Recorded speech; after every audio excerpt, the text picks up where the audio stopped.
Naubos ni Romualdez sa... Kasi Romualdez, congressman lang, pero left and right ang pamigay niya. Oh, may tag 5 mil kayo ngayon. Mario Joseph Ginoo Romualdez, oy. Nangawa ka naman sana sa amin. Ang gobyerno na ito, walang project. Wala kang nakikita ng project. Maintenance na lang.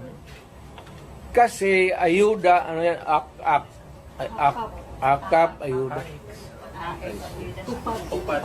Tupad. Yun, naubos doon.